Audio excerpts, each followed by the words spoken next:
time to talk about the other spin off Resident Evil novel by S.D. Perry, which is Book 4 Underworld.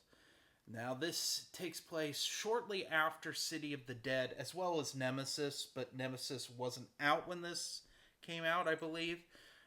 It features John and David from Caliban Cove, as well as Rebecca Chambers, and Claire and Leon.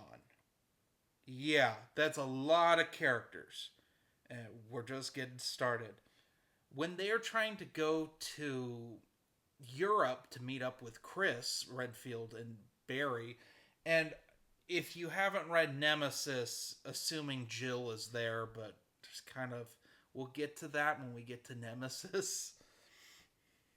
So they board a plane that has Trent on it, the mysterious Mr. Trent. And he says, "You can't go just yet. We need this black book from another umbrella facility in America outside Salt Lake City." So he sends them off on an adventure to uh, this secret lab called the Globe, and it has a whole series of weird umbrella creatures that they are experimenting on.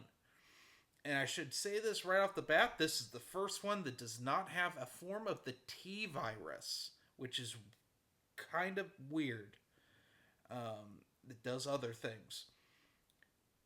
When their infiltration goes horribly wrong, Leon and John are separated. They run into a mechanic, like maintenance guy, and they're forced to go through this series of simulations that have real life monsters in them. Some of which are dinosaurs, some of which are giant scorpions, and some are things that I think are show up in Nemesis that were just not out yet. I don't know. It's weird. They're frog things, but I don't think they're the same frog things like we saw in Nemesis. I wasn't clear on that. So, what did I think of Underworld? It's fun, but it has problems. I can see why they didn't do other spin off novels after this, because there's way too many characters for this book. Um, and I mean, this was about the same amount of characters we had in Caliban Cove, but we killed characters off, so that made sense. We don't. We kill a character off, which is actually one of the saddest deaths in a Resident Evil book, and I stand by that after reading Code Veronica, because F that, and we'll get to that in a minute, like in a few videos, because I have a lot to say about Code Veronica. But this is Resident Evil is like a litmus test. You have two things. You got your camp and you got your horror. It's like your acid and base. And Resident Evil needs a good Resident Evil story, like balances them both out. This lands more on action camp than horror. There was no horror in this. I mean, if you don't like big giant scorpions, I guess, or pterodactyl attacks, like you have PTSD from watching Jurassic Park 3, then you might be afraid of this, because yes, there are pterodactyls in this. It felt more like a Turok book than at times than it did a flippin' Resident Evil book. But we get to my biggest problem with this is that John and Leon kind of do everything. David, Rebecca, that's her name, and Claire do next to nothing.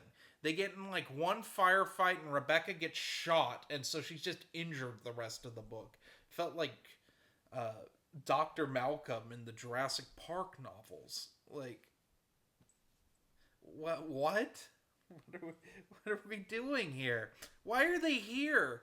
Other than to have some mild sexual tension between Leon and Claire that doesn't really go anywhere, which I think we'll talk about that in Code Veronica because there's a little more there with that. but yeah, I don't know.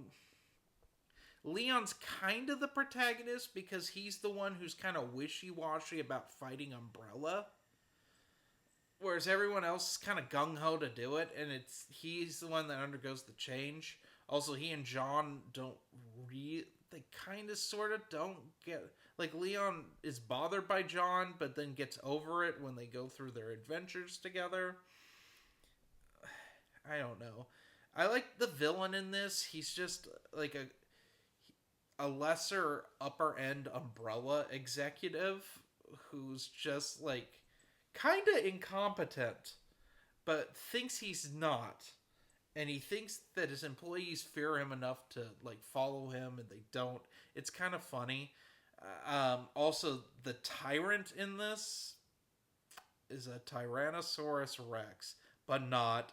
It's some weird thing, but it basically works like a T Rex, um, which I thought was hilarious. Um, so they reap havoc with it, and the way it's unleashed is kind of funny. It's just a goofy book. And I'm not saying that like it's a bad book, but it's not the best. It's funny to see Leon fighting pterodactyls and giant scorpions aren't so weird. We've had numerous giant spiders in these books, and if you played Resident Evil Zero, you know there's some giant scorpion fights.